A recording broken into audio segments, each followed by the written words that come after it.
नमस्कार किसान भाइयों, आज के वीडियो के माध्यम से हम बात करने वाले हैं अगेती मटर की उन्नत सफल खेती करने का वो बेस्ट तरीका, जिसको अगर आप अपनी खेती के अंदर प्रयोग करते हैं तो आप अगेती मटर से अच्छे खासे पैसे भी कमा सकते हैं, साथ में बढ़िया पैदावार भी यहाँ पर ले सकते हैं।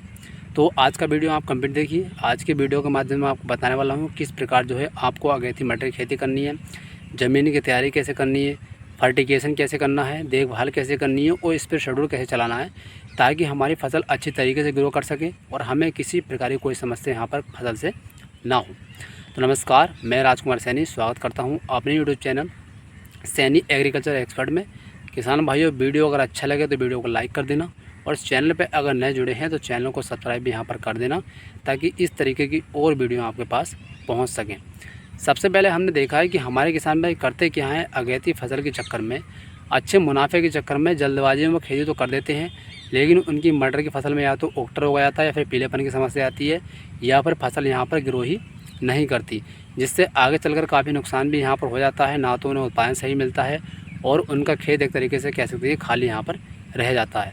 तो देखिए, अगर आप अगेती फसल कर रहे हैं तो आपको प्रॉपर जानकारी होनी चाहिए, देखभाल आपको सही तरीके से करनी है और उन्नतशील किस्मों का आपको यहाँ पर ध्यान रखना है।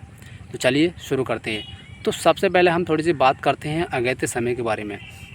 तो अगर आप अगेती से अगेती मटर की खेती करना चाहते हैं तो आपको जो खेती करनी पड़ेगी वो 15 सितंबर से बाद ही यहाँ पर करनी पड़ेगी।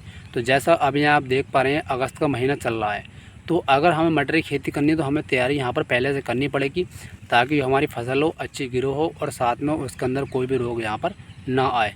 तो इस चीज़ का हमें यहाँ पर ध्यान रखना है। तो अगर आप भी मटर की अगेती खेती करना चाहते हैं तो आपको सबसे पहले क्या करना है, सबसे पहले आपको खेत के अंदर यहाँ पर प्रॉपर सड़ी गली गोबरी खाद डाल देना है। गोबरी खाद बढ़िया तरीके से मिलाने के बाद ज़मीन की आपको गहरी तरीके से यहाँ पर जुताई करा देनी है। जुताई कराने के बाद उसके अंदर क्या करना है, आपको पलेवा कर देना है, यानी पानी जो है खेत के अंदर भर देना है। जब आपकी जो खेत है, ज़मीन है, वो भुरभुरी हो जाए तब आपको रोटावेटर की सहायता से यहाँ पर भुरभुरी करा लेना है। भुरभुरी कराने के बाद ही आपको यहाँ पर बिजाई करनी है। उससे पहले आपको क्या करना है, उससे पहले आपको यहाँ पर बीच में जो है ट्राइकोडर्मा का यूज़ करना है, ताकि आगे चलकर आपकी मटर की खेती में बेल्ट की समस्या ना आए, पीलेपन की समस्या ना आए, ओक्टा की समस्या ना आए। तो यहाँ पर आपको बीज उपचार करना बहुत ज़्यादा ज़रूरी है। अगर आप बीज उपचार नहीं करते हैं तो आगे आने वाले समय के अंदर आपकी मटर के अंदर ओक्टा भी आ सकता है या पीलेपन की समस्या भी आ सकती है या फिर जड़ गलन की समस्या भी यहाँ पर आ सकती है। तो इसके लिए आपको क्या करना है, ट्राइकोडर्मा से बीज को उपचारित करना है। बीज को उपचारित करने के बाद ही आपको यहाँ पर बिजाई करा देनी है।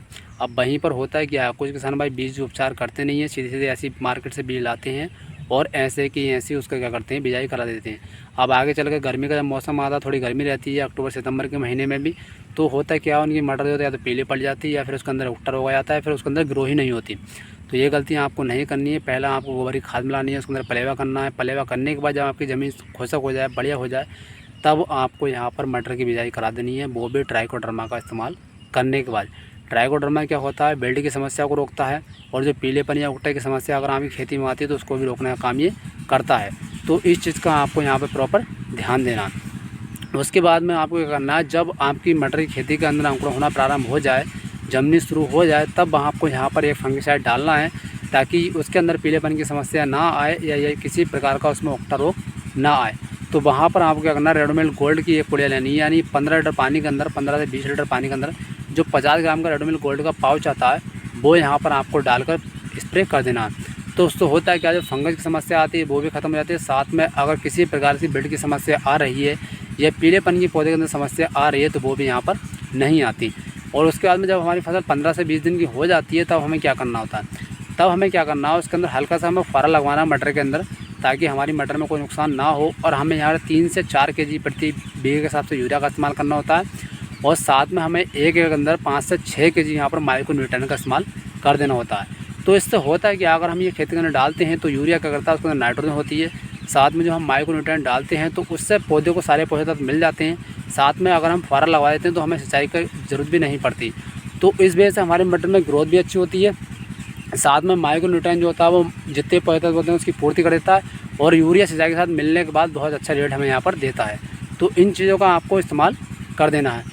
उसके बाद में जब आपकी फसल 15 से 20 दिन की यहाँ पर हो जाए तो आपको नाथ कंपनी का जो बेंचविन का टॉनिक आता है उसका इस्तेमाल यहाँ पर कर देना। अब उसका इस्तेमाल क्यों करने देना है, क्यों कोई किसान भाई खेत में मैंने देखा है ग्रोथ रुक जाती है, ग्रोथ नहीं होती, पीलेपन की समस्या आ जाती है।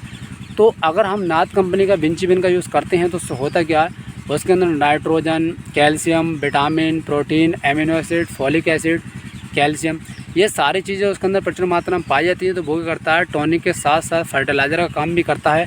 और किसी वजह से अगर पौधे के अंदर पीलापन आ जाता है, पौधा गेरू रंग का हो जाता है, उसकी ग्रोथ नहीं चलती है, पौधा ग्रोथ नहीं करता, कल्ले नहीं फूटते हैं, तो वहाँ पर नाथ कंपनी का बेंचविन बहुत ही बढ़िया काम करता है और हमारी खेती में यहाँ पर पोटाश का कार्य भी करता है।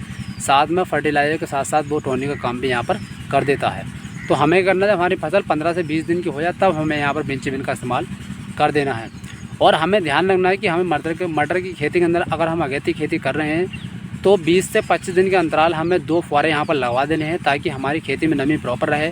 अगर हमारी खेती में खुश्की आ जाती है तो हमारी फसल जो है अगेती ख़राब होने के चांस रहते हैं। तो ये गलतियाँ आपको नहीं करनी। जिस तरीके से मैंने आपको बताया उस तरीके से अगर आप खेती करते हैं तो अगेती मटर से आप बड़े पैसे भी कमा सकते हैं, फसल को ग्रो भी कर सकते हैं, साथ में आपकी खेती के अंदर कोई रोग भी नहीं आएगा। मैं ये दावे के साथ यहाँ पर कह सकता हूँ। धन्यवाद।